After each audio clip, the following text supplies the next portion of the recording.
This is the All One Nurse podcast, where we are bridging the gap between the stethoscope and the soul and getting back to the human side of healthcare.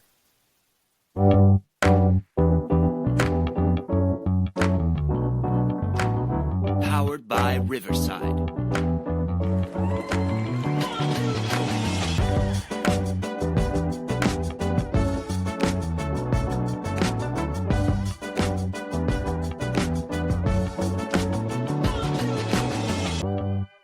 Welcome to the All One Nurse podcast, where we come into a closing of season 1. And I am just super excited because I have another inspiring guest with us today, Dee Dandridge, also known as the Counterfeit Nurse. Dee is a shining example of how age is just a number when it comes to fitness, wellness, and holistic lifestyle changes. She has transformed her life through dedication to fitness and wellness, and she's here to share her journey, tips, and motivation with us. Dee, thank you so much for being here with us today. Hello. Thank you so much for having me. I am excited to be here. Yes, ma'am. Now, as always, my dear listener, as we prepare for the new year and we get into the new year, new me era, and we start filling up the gyms and getting in the way of those who have already been committed, I pray that you can glean from Nurse Dee as she give you some tips and strategies and talk about her role as a fitness influencer so that you don't only get into the gym, but that you're also committed to the gym as well, or committed to your fitness regimen. And so with that, we're going to dive into, as always, Dee's professional journey, her personal insights, patient perspective, and then we're really going to go in heavy on her educational insights and her role as a fitness influencer in all things health and wellness. So stick around to the end of this episode so that you can connect with Nurse Dee, the Counterfeit Nurse at 50, as well as learn some of her upcoming plans and goals. Welcome, Dee. Thank you. So getting right to it, tell us, what's your origin story? How did you get to nursing? So I'm from a very small town in Mississippi, Coldwater. Shout out to Coldwater, Mississippi. I'm born and raised. I'm a country girl, and I'm not ashamed. I didn't have really anybody to look, to for like health and fitness, but it's always been in me, I believe, to be healthy and fit. It all started when I was probably about 40. Okay, it was like a light bulb that went off. It's like when I get older, I don't want to be laid up on the couch, being a couch potato, watching my soap operas. I wanted to be active. And backing up a little bit, before I became a nurse, I was a medical transcriptionist. Okay. So that meant, I was transcribing medical reports, H&Ps, discharge summary, op reports. And I did that for like 10 years. So I'm a late bloomer when it comes to being a nurse. I went to nursing school late. I went to nursing school late, and just typing those reports and reading the reports, the H&Ps, it kind of gave me a little bit of insight as to the health of us, our culture, in being specific. Just reading those reports all the time and the H&Ps about diabetes, high blood pressure, that just rang the bell like all the time. 50-year-old or 30-year-old comes in with elevated blood pressure, type 2 diabetes all the time. And I didn't like that. And at that time, my husband, he suffered from high blood pressure, and he was in and out of the hospital. And that kind of sparked an interest in nursing for me. I went to nursing school late. I got my degree in nursing. I went straight out of my associate's degree and went straight back to school that summer and got my BSN. And that was in 2000. I've been a nurse for 15 years, which seems like a long time. Well, as you were transcribing those reports, those medical records, it's like you were taking on all that information. Yeah. So really it helped me. Yeah. It actually helped me in nursing school with the terminology, especially. Like I was already familiar with the medical terminology, so that was not foreign to me when I started nursing school. But I did feel old and intimidated because in my class, I was 30-something, but I felt old compared to like all the other nursing students that were in there, straight out of high school, 18, 19, and in their 20s. But I hung in there and I got my degree and I went on, so. Yeah. that was the start of my nursing career. I went to Northwest in Senatobia. Shout out to the Northwest Rangers. I think that is a great, great nursing program. So if any upcoming nurses need a nursing school to go to, it's in Senatobia, Mississippi. And it is a great, great nursing program to go to. Awesome. So what are some of the challenges you faced during your nursing journey? So in all of the 15 years of my nursing journey, I have done a lot of nursing. Okay. When I first graduated, of course, they say go to med-surg. I don't know if they still tell nurses that now, but back then it was like you go to med-surg and get your experience, and then you can move on to other things. So that's what I did. When I was in nursing school, I interned at the hospital that I got my first job at because they were taking turns. So I just transitioned from intern to nurse. And that was on the med-surg floor. We had 8-to-1 nurse-patient ratios, which was a lot, and it's still a lot. But yeah, I did it. I did that for a year, and then I was out of there. Okay. Gotcha. I was out of there, and I went on to do home care. I did home care nursing, which was really, really good for me at the time because it was very autonomous, very flexible. I saw my patients in the morning, and the rest of the day, I had the rest of the day to do whatever. So did that, and for about a year and a half. And then just, how you have friends in nursing, and they was like, you should come and try this. And I wasn't even looking for another job because I was very content doing home care. Because I was out there doing my thing and making my day done by 12 or 1 o'clock, go shopping. And I was so content. And one of my nurse friends was like, you should come back to the hospital. I'm like, I'm not coming back to the hospital because I don't want to do bedside. Yeah. But it wasn't a bedside job. It was a rounding nurse job. So just rounding for the internal medicine doctors. And so I went back to the hospital, did that for a while. Then I went back to med-surg. So I've done med-surg, I've done home care, I've done case management, I've been a clinic nurse, radiology nurse, and now in my present job, I'm a heart failure coordinator. So I don't do bedside. I do work Monday through Friday, no weekends, no holidays, and it's the best nursing gig I have ever had. And I feel like I deserved it because I've done a little of everything as far as come to nursing. So that's where I am now. That is awesome. And even with heart failure, I think just watching patients with heart failure, it's eye-opening itself, the importance of our health and wellness and the health of our bodies. How long have you been in that role? Just recently in April 1st, April Fool's Day was my first day as a heart failure nurse, heart failure coordinator. And one thing I do want to say is that during my nursing career, probably, I'm going to say 5 years in, I did not want to do bedside anymore. And one of the things that I struggled with was trying to find the nursing position that I was happy with, that I was content with, happy with, but I knew it wasn't bedside. But I struggled because you know how some nurses look at you like you don't want to be bedside, so you're not a real nurse type of deal. And I'm like, bedside is just not for me. I embraced it because I had to, and I learned a whole lot. Don't get me wrong, and I don't knock any nurse that has been bedside. Yeah, because somebody has to do it.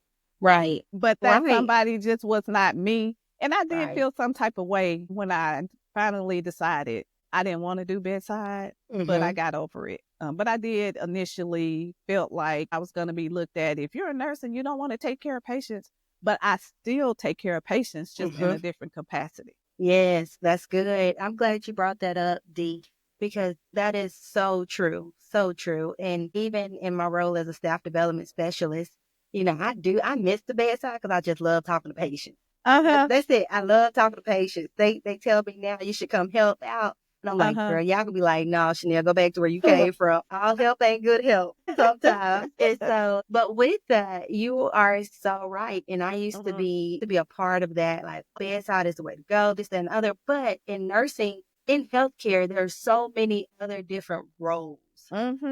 that need to be done as well. Right, right. If we're stuck at the bedside, who's going to do psych? Yeah. You know, Yeah. if we're stuck at the bedside, who's going to do community health? Exactly. And I think Exactly. if we could get a lot of nurses to do community health, maybe we can prevent a lot of the patients that we see inpatient. And so I commend you for even saying that and shedding light on that. Thank you. So then you changed the narrative when it comes to being a nurse, older nursing student. So I have to ask for my listeners who are aspiring to become nurses, or my nursing students who are going back into school, or this is another career for them in their 30s and 40s and 50s. What could you give them, and what motivated you along the way? Something that you can share with them. So first of all, don't ever think that it's too late to go back to school. It's never too late. Actually, in my nursing class, there was a 72 or 73-year-old person in nursing school. Wow. Yes, so it is never too late. Once you put your mind to do something, just do it. Don't be intimidated. I feel like us being older, we have more experience. We're more disciplined. Being an older student, well, that's my opinion. You should be more disciplined as an older student. But yeah, it's never too late. Don't get discouraged. Just do it. You can fall in there just like they can, and you can learn. And for me, I had to work full time going to school, and most older adults, they have a job, and I had to maintain that by just being focused. Not saying it's going to be easy, because it was not easy. I had to still work full time and go to school full time. I did not go part time, but priorities. It's all about priorities. And I got in there, went to school during the day, and then I studied at night. You have to make some sacrifices. And what's important to you, you're going to make a way and find a way to do it. So don't let that age, because you can see, I mean, age is only a number. Come on. And age is only a number, and you're only limited about what you can do by yourself. If you say you can do it, you can. If you say you can't, you can't. It's power in words. So you just have to go ahead and take that step and just do it. Yes. Now, for my audio listeners, when Dee says, as you can see, age is nothing but a number, I just want to stress, Dee is fine. Thank for you. 50. I'm just saying. I just turned 51. Yes. Happy belated birthday. Thank you so much. But Thank Dee, you so look much. really good for you. 51. Thank So you. for those that's just listening in, I have to say that because you can't see, But if they follow me, they can come check me out. Yes. Yeah, so stay tuned to the end of the episode. Thank you, Dee. That was some awesome advice, especially for my older nursing students. Thank you so much, because you're able to give voice to that. Now, diving into patient perspective, what insights have you gained about healthcare? So one of the insights that I've gained throughout my career is that healthcare is a team effort. It involves everybody in the healthcare team. You know, you have your nurses, you have your physicians, you have your physical therapists, you have your lab people. We all work together as a team in healthcare and trying to get like the best patient outcomes. It's not just a one person job, and I think a lot of people think that it's just the nurses. And just as a side note, I'm going to speak up. I'm going to advocate for the nurses. Like a lot of the reasons I believe that nurses get burnt out is because, well, the nurse can do it. The nurse can do it. And that's just something that they're going to have to work on, I think, because we have a lot of responsibility, because we are at the bedside. We do see the patient the most. We're in there all the time, even when it's not like our responsibility. The patient is going to call, they're going to ask for the nurse. Yes. They're going to ask for the therapist. They're not going to ask for the manager. They're going to ask for the nurse. Where my nurse at?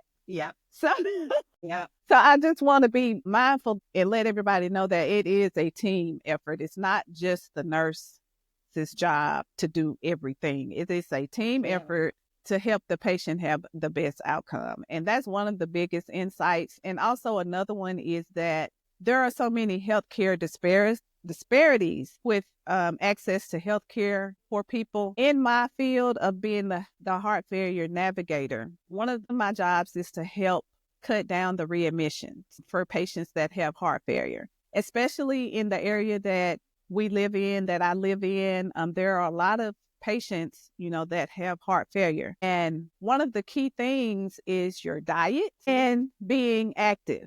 Okay.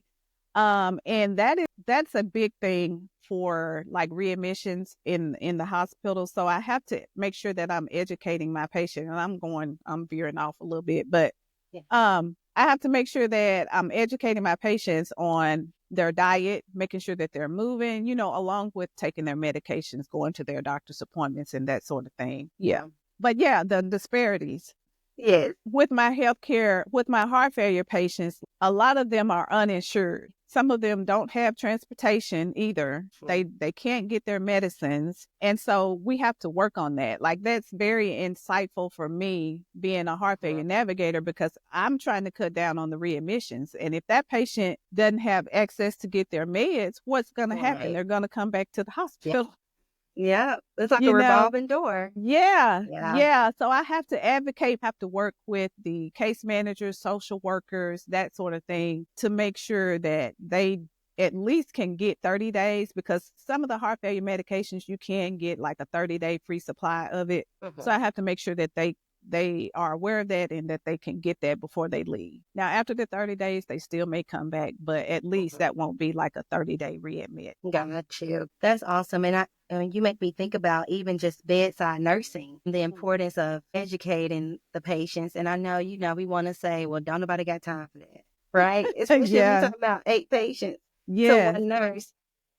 But if you're walking into a person's room, introducing yourself, explaining why you're there and what medications you have, those should be simple ways of explaining to the patient why they're taking this medication, why they're on a low sodium diet, right?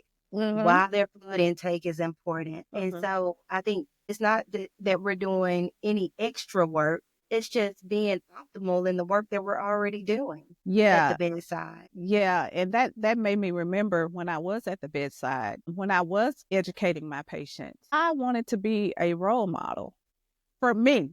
Now, for me, if I am educating you on what you should be eating, what you should not be eating, you should be moving your body. And if I'm not doing it, and I'm trying to tell you to do it, like, to me, in my mind, personally, like, I felt like that was conflicting. That's true. Yeah. If I'm walking in there and I'm out of shape, I'm out of breath when I'm trying to talk to you about being healthier, and you don't have to take this medicine if you work out. Like, that is so factual, especially with high blood pressure medication. And that's a whole nother story we can talk about later. But hypertension can be reversed if you change your lifestyle, and a lot of us in particular, we want quick fixes and we want to take a pill for everything. But like, if you change your diet, just tweak it and just move, you possibly can get off of this blood pressure medicine and your type 2 diabetes medicine, but that's a whole nother conversation. Yes. And that's what we have to say. Prevention is key. Yes. Prevention is key. And it's like, we have these bad habits that we don't want to have the discipline. And then we end up with the chronic illnesses or chronic inflammation. And it's like, y'all, it's all preventable. It's all preventable. And I'm talking to myself here. When I knew I was going to interview you, I was like, I got to do right. I got a bottle of water right now. I'm just saying. Yay. But I'd rather have a Sprite. I'm just being honest. No, in order to get to where we're going later in life, or we have to be mindful of our bodies now. Yes. Yeah. Diving into educational insights.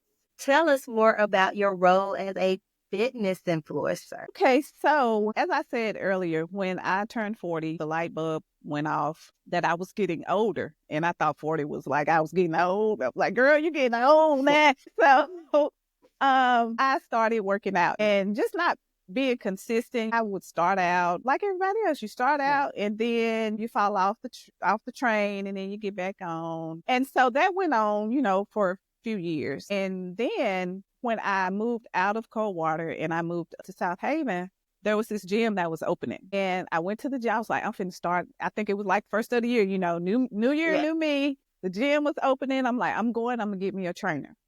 And because I wasn't a gym workout person. I wasn't a gym girl at that time. I was doing home workouts, which I still love doing home workouts.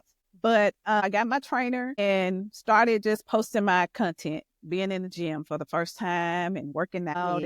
And so that I had my trainer for 3 months and I just took to it. I took to the gym. I loved the gym. It was something about in that gym and the machines clicking and clacking and stuff. And you just feel empowered. For me, I was just empowered by that. And so I was posting my content just as inspirational, just showing my journey. And I kept it up. I've been consistent since 2018. That's when I went to the gym.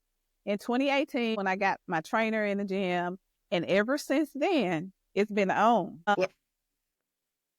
And I just started posting my content. Years went by and people were asking me, "Did you train? Are you a trainer?" And I'm like, "No, I'm just posting my journey. I'm just posting So people started asking me for advice and that sort of thing. And just recently, last year, I decided to get certified. So I am a certified personal trainer.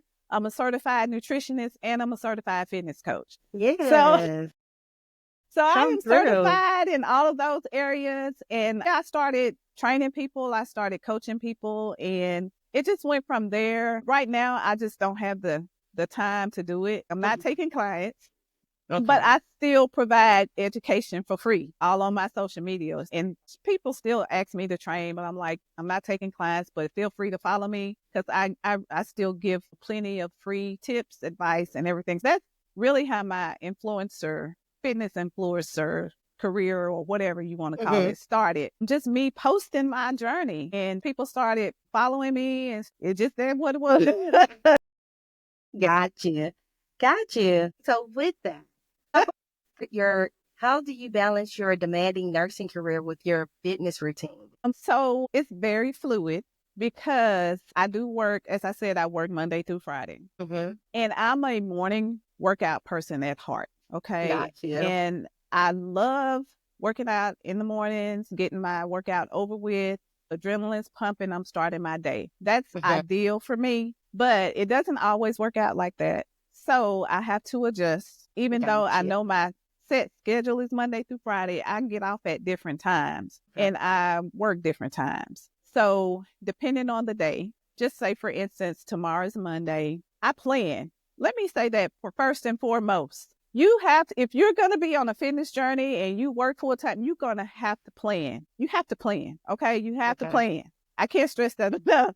So I plan my week ahead. On Sundays, I'm going to sit down. I do have a planner somewhere right here. This is my planner and I am going to write down like what I'm going to do for the week. So I know about what time I'm going to go to work tomorrow. So Mondays, pretty much I'm going to work out probably in the evening. Gotcha. So you just have to plan and then adjust accordingly. Okay. But you got to have in your mind that this is what you're going to do, because just because I am a morning workout person, I prefer it. It doesn't always work out that way, but I'm going to get it in, because that's important to me and because I prioritize that I'm going to work out. So that's how I manage it. I plan. The short of it is that I plan. Got you. You took the second question right out of my mouth. What tips do you have for other nurses who want to incorporate fitness into their busy schedules? Yeah. Like you said, planning. So I need to start planning accordingly. Yes. You can't fly by the seat of your pants when you're trying to fit a workout. And it doesn't have to be a long workout. A lot of people have this misconception. I got to be in the gym for an hour, 2 hours, or 1 hour. It does not take that. 30 minutes, 20 to 30 minutes, especially for busy women like ourselves, that will suffice. Even three days a week will suffice if you got the right workout in there. You know what I'm saying? So, yes. I can't work out a whole hour after work. That's just not what I'm going to do. But just say for the weekends, like Saturday, Sunday, I went to the gym and I worked out like an hour and a half. That's because I didn't have to go to work. You know what I mean? So I can put forth that extra time into working out on the weekends because I don't work those days. So for the nurses that work their 312s, what are you doing those other 4 days? Yeah. That's You don't good. have to work out. Even, I'm going to tell you, even when I was bedside and I was working my 312s, 787p, how about I was getting up at 3 and working out before I did my 12-hour shift and Okay, went to work. Okay, Yeah. I am a morning person. I'm more productive in the mornings. So mornings are my jam. And even now, just say I'm not going to work out in the morning. I'm still going to get up because I like to get up. I like to have my quiet time. I like to journal and that sort of thing. So I'm going to do that before I go to work. Even though I'm not going to get up and work out. I'm still going to get up early. Yes. Yeah. So that's just me. That's what I do. I plan, and then you just have to prioritize it. Yes. Now you made me think about something. When I was the biggest I ever was coming through nursing school. And I think a lot of people can agree with this or have experienced this, that we gain so much weight by snacking and studying and just the riffraff of nursing school itself. And so for me, because I do want to let other listeners know that I actually, when I worked night shift my first 2 years of nursing. And so I started getting off of work 7 in the morning, and I would go straight to the gym and give myself, like you said, not a full hour, but I would give myself like 30 minutes. Like they had this 30-minute corner where you got on like different machines. And in the middle, it had like the cardio, step up, step down, max, or whatever you call them. But I did that, and that's how I got back in shape. See, good Glory job. to God. Good job. Glory Good to God. job. Now I did start. I worked night shifts too when I first graduated, and I used to. I used to go to breakfast when I got up in the morning, or I came home and I fixed breakfast and went to bed. So back then it was a struggle. I'm not gonna lie. Yeah. I keep it real. It was a struggle then, but you get through it. Yeah. Yeah. And it was a struggle. I remember going in for clinicals to do my pre-work. And there was a chocolate cake in the conference room in the evening. And I was like, okay, and I came back for clinicals. That cake was gone. And I was like, they ate cake over the night. Like, I could not believe. But then once I started working, I was like, oh, yeah. We're like, what we eating tonight? Chinese pizza? Like, what is it? So you definitely have to be intentional about You do. eating well, regardless of what shift you work, whether it's 7A to 7P or 7P to 7A. So I'm glad we got to talk about that. So who or what inspires you to stay fit and healthy? Is there anyone, Dee? I saw this question. I was like, who inspires me? I just really honestly, like, I hate to say that I'm my own motivation. Yeah. But I really am. Yeah. I just feel like I am my own motivation, my own inspiration, and also, my patience. I'm going to say that because, as I said before, I try and be a role model for my patients. Because a lot of times when I talk to them about their diet and staying away from the salt and making sure you move, and they always say, y'all young people. And I tell them, I'm not y'all young people. I'm not your 20-year-old. I'm not your 30. I'm like 50. Yeah. And they're so surprised. And I'm like, yeah, I try and eat right and I work out. So and they was like, really?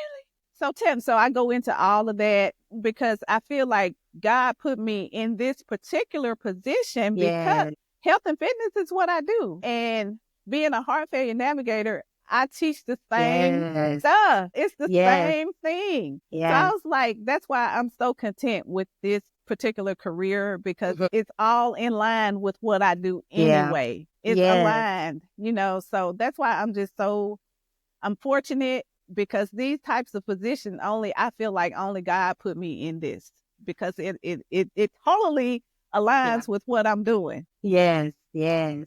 That is just a blessing. Yes. Yeah. So you're self-motivated. Yeah. That's it. Self-motivated. Yeah, that's a good way to say it.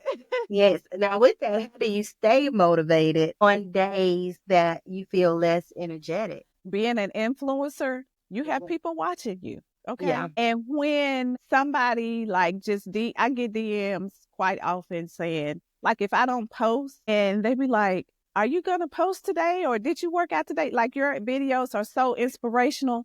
So that is part of my motivation as well. Let Yeah. me add that, because if I Yes. only just inspire one person Yeah. out of all the followers I have, and one person DMs me and be like, I love your videos, they're so inspirational, or if somebody comments under there like, keep it going, or things like that, that's motivation too. That Yeah. is, yeah. So let me say that Yeah. that is motivation as well, because that's why I do it, is to inspire and Yes. to motivate people that not normally would be doing anything, so Yes. Yes. that's Yes. It's good. Now, when we're talking about fitness, we can't help but to talk about the role of nutrition. mhm. How important is nutrition in your fitness regimen? It's very important, but I do tell people I'm not perfect by any Yeah. means, and I pretty much eat what I want to eat. Mhm. Okay, but I don't. Okay. I practice mindful eating, which is I'm mindful of what goes in my body. Yeah. And because I'm not on a weight loss journey, I'm more of maintenance and not Yeah. getting bigger. So Got you. I'm Got very you. mindful of nutrition, and I tell everybody I'm not going to ever probably have a six pack, because I love to eat and I'm going to eat what I want to eat. But at the Right. same time, I'm very mindful. I'm not going to be eating cheeseburgers every day. I'm not going to be eating Right. pizza. It's all about balance. Hmm. And if I eat, just say if I eat some fried fish or something, then I know that next day I'm not gonna eat like the same thing. I'm gonna Got you. add more vegetables. I'm not gonna just overindulge. And that's just my mindful eating. I've been doing it for a while, so I kind of Mhm. know like what I'm supposed to eat and what I'm not supposed to eat. But I do want to say, if you are on a weight loss journey, you do need to be kind of counting your calories. You need to be watching your fat and all of that. But for me, I just Got do you. mindful eating. Got But it's, you. abs are made in the kitchen. I just told somebody that yesterday. Said Like, I abs need to are get made in the in the kitchen. kitchen. Yes, it's your Okay. nutrition. You can work out 2-3 hours a day, every It's day. true. But if you're in that kitchen eating cheeseburgers and pizza and all of this bread and stuff, you still not gonna have a six pack if that's what your That's goal right. is. So you have to be mindful of what you're eating in the kitchen, and then the workouts will make them pop. You know what I'm saying? It'll get Yeah. rid of that fat that's around, because we all have abs.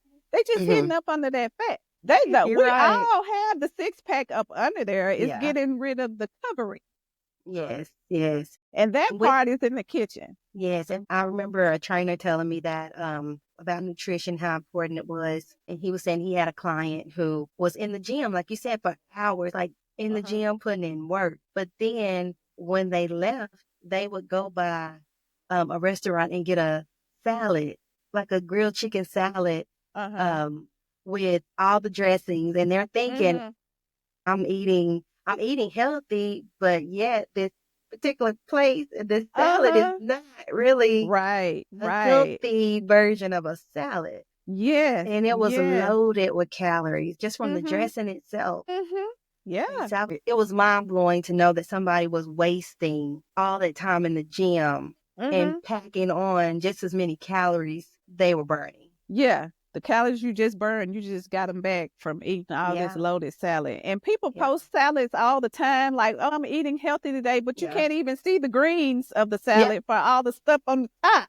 I gotta have my eggs, D. I'm just saying. At least let me put eggs and a little cheese on the salad. Yeah, Just a the little eggs bit. are good. Okay. The white part is the protein. And with that being said, I had to lay off my eggs recently because my cholesterol. I'm having to Gotcha. be more mindful of what I'm eating now, because I'm working on my cholesterol. I was eating egg yolks, like boiled eggs, like every day. Like I was Oh, eating 3 eggs wow. for breakfast. Like boiled eggs was Yeah. my staple.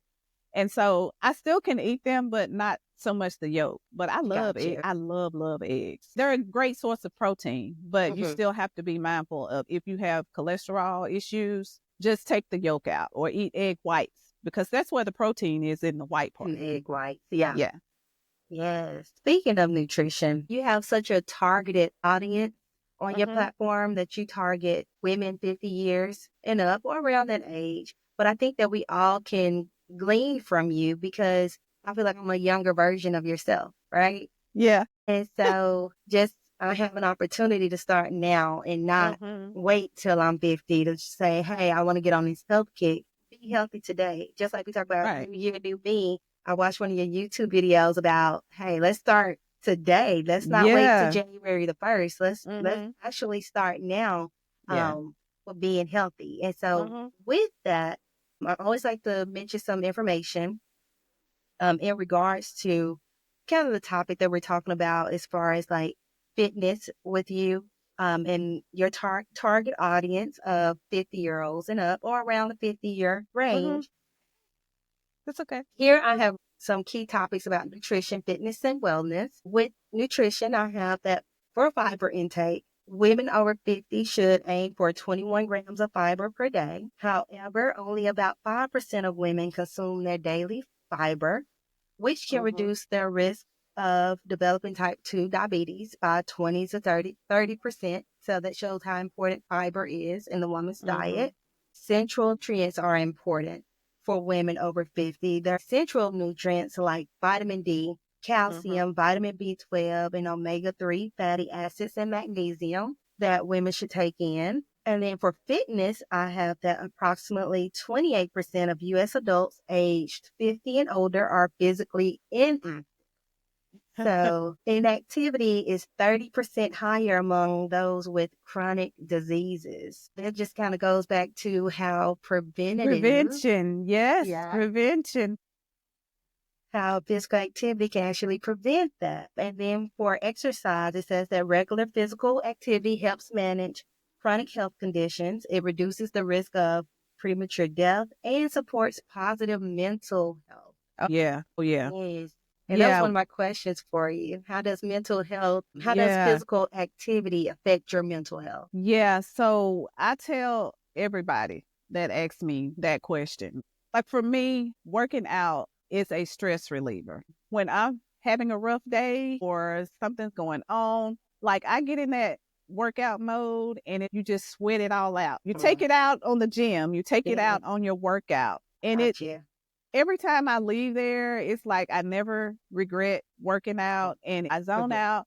And I, even if I think about what's going on, it helps me cope. Like it's a coping mechanism for me. And for me, the working out part is more like mental, feeling good. It's not all about the looks. The looks is gravy, but keeping it real, the workout part is really for me releasing stress. It's for like the endorphins. It's a feel good medicine. So it is really, really good for mental health. And I tell a lot of people, go work out when you're having a rough day or go walk Yeah, after work. Walking is really good. I'm not a walker, but I love the weight.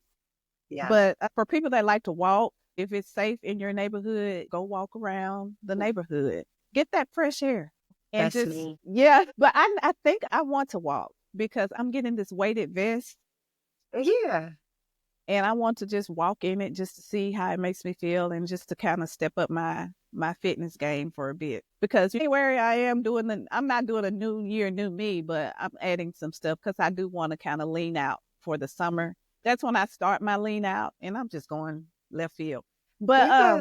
I start my lean out like in January for the summer. From probably October to December is kind of thick season. But yeah, mental, back to the mental. Yes. It's a really great stress reliever and it's good for your mental health as well. Okay. Now, speaking of lean out, what advice do you have for just women in general, women, your target audience, women in their 50s? Like, what would you like for them to take away from this episode? And what would you tell your younger self for those of us who have not reached 50 yet? Like, what do you want us to take away from this episode today? The first thing I want you to take away is just prioritize your health. And this is coming from being a nurse and just being a woman. We are, especially women, we are pulled in so many directions. We have family, we have work, we have extracurricular kids. Like we are pulled in so many directions and we cannot pour from an empty cup. And if we're not filling our cup, then how can we be good to the other people in our lives? So I really believe in prioritizing your health first and foremost so you can be the best version of yourself. Yeah, that's good. Thank you. Can you share some of your favorite healthy meals or snacks that keep you energized throughout the day? that taste good?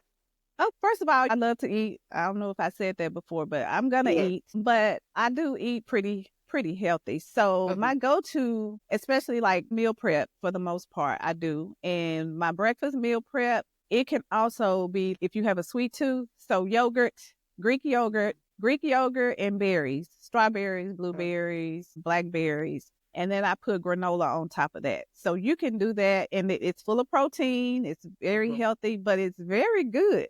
A lot of people don't do yogurt or they don't like it, but if you add the fruit with it, and I do vanilla Greek yogurt, the vanilla flavor, not just the plain, because the plain can be a little tart. Yeah. Yeah. So I do the vanilla Greek yogurt with some fruit. That's my go-to. I also do snack on protein bars. They're a lifesaver. They're filling, and any extra bit of protein that you can get in your diet is best. Let me say this about protein, especially for us too. Protein helps us with the building of the muscle mass. And one caveat I do want to say, like when you are my age, our muscle mass declines. So we want to make sure that we're adding protein to every meal. So protein, protein, protein. And then my go-to meal is chicken. I eat lots of chicken. I eat lots of chicken. I have found so many different ways to prepare chicken. But for my meal prep, my go-to is my chicken and potatoes. I just cube up my chicken and season it with all types of seasoning. And then I cut up some potatoes and bake them. And then it's like a little casserole-ish type of dish.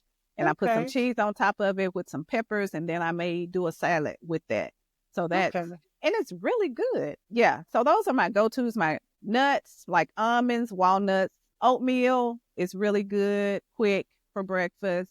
And then my chicken and then the fish, I do salmon. So salmon over rice, salmon, yeah, and then green vegetable or salad like asparagus, broccoli. Those are my go-tos and those are my favorites. So I kind of rotate those every week so I won't like burn out on them.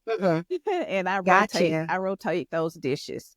And then in the summertime, like I do a lot of salads in the summer. I do the mason jar salad. Yeah. So you put your dressing at the bottom, which is mainly I do like a vinaigrette at the bottom, and then you build the salad into the jar. You do your protein, I'll do chicken. And then you just build it, put your onions and things like that into the jar, and then you just have it. You just grab and go.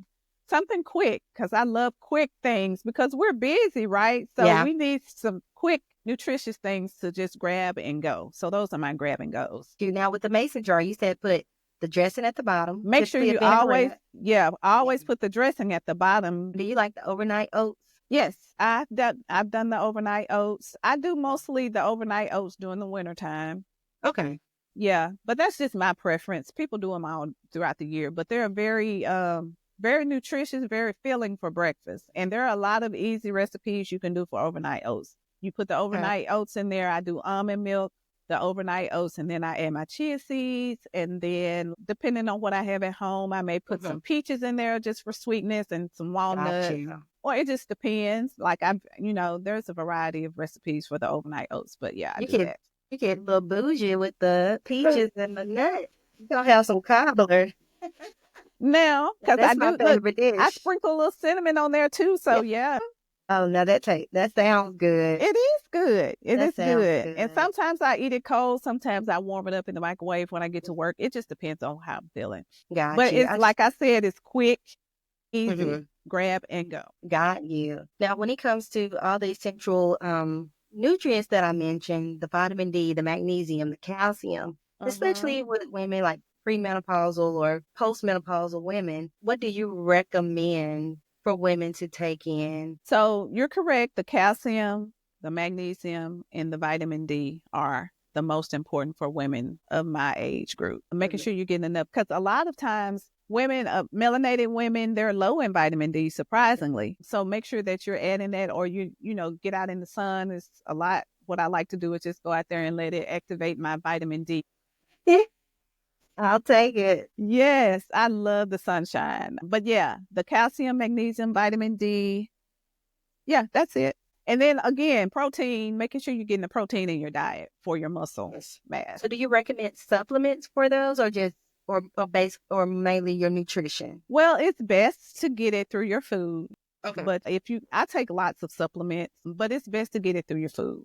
I take a multivitamin that has vitamin D in it. I also take collagen, and what else do I take? I take the black seed oil. Like, a lot of those things contribute to your inside out. I take turmeric pills just for immunity because I do work in the hospital. And so it's very important to keep our immune system, on tap, even though a lot of times we still get sick. But I try. Yeah. At least you're setting yourself up to Yeah. weather the sickness. Yeah. And even if I get sick, it's not as bad as I feel like it could be if I'm not already got my immunity boosted. So. Right. Thank you for sharing that. And I must add a disclaimer for anyone listening. Be sure to follow up with your own provider, Exactly. your own specialist regarding your nutrition and your nutritional intake, your medications, or any supplements that you're considering, because we have to be mindful that supplements sometimes interact with some medications. And so I do want to drop that little nugget in there.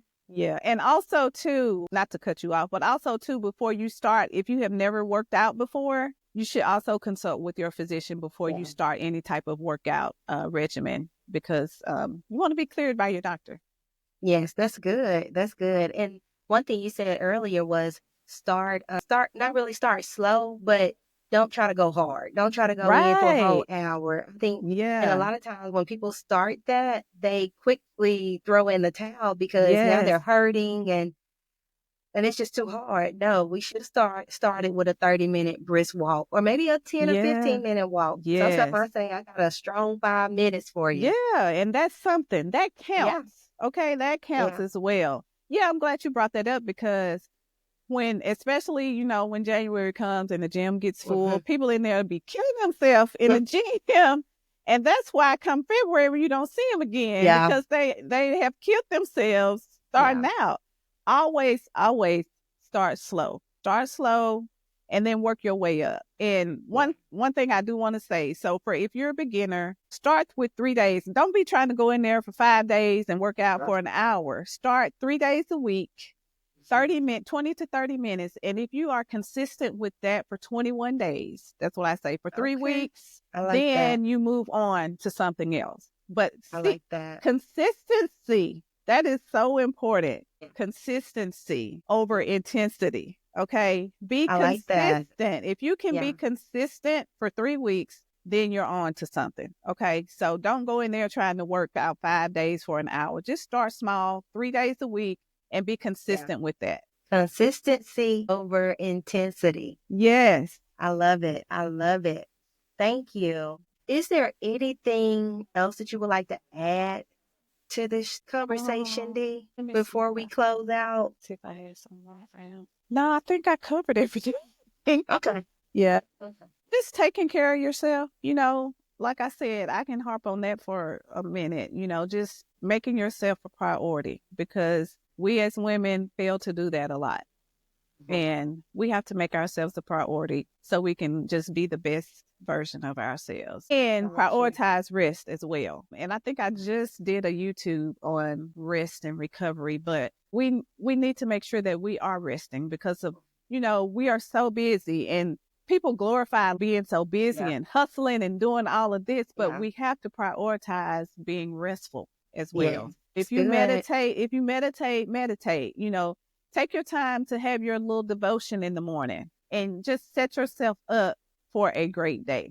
Things are not going to be 100. It's not going to be peaches and cream, but at least you have set the tone for your day. So I just believe in that. Yes. Thank you. Now, speaking of YouTube, how can our listeners connect with you? And what are some things that you may have coming up for the new year? Okay, so you can connect with me on all of my social platforms. I am on Facebook as Dee Kinda Fit Nurse, and also Dee Dandridge. That's my personal Facebook page, but I still post, health and fitness things. Instagram, Dee Kinda Fit Nurse on Instagram. TikTok, Dee Kind of Fit Nurse on TikTok. Also YouTube, Dee Kind of Fit Nurse on YouTube. And on YouTube, I'm actually doing a series of Glow and Thrive for 2025, which is getting you ready for 2025. I'm giving you all types of health tips, fitness tips, mindset shifts, like getting you so ready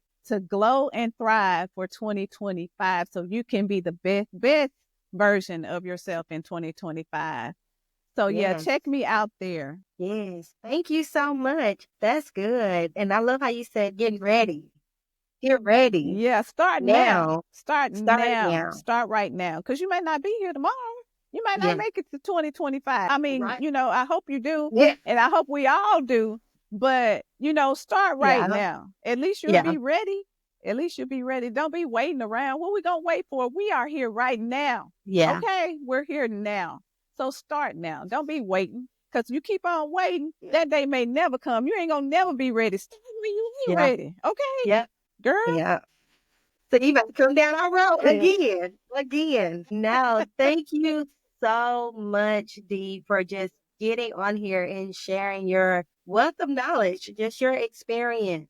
Thank you for having me. Thank you. Thank you so Thank much. you. This has been very informative and valuable Thank you. for Thank you. me as well as for my listeners. So, as I wrap up the last episode of season 1 of the All One Nurse podcast, and we head into a new year, into season 2, let's get in shape. Let's focus on consistency over intensity. Yes. And let's be our best self. And let's follow the Counterfeit Nurse on TikTok, Facebook, YouTube, Instagram, whichever one is your jam. Please go tune in. As for me, you can find me on TikTok, Facebook, and Instagram at All One Nurse. And on Instagram is actually All One Nurse _ Shenell, Shenell. I have to spell my name because everybody wants to spell it like Coco Chanel.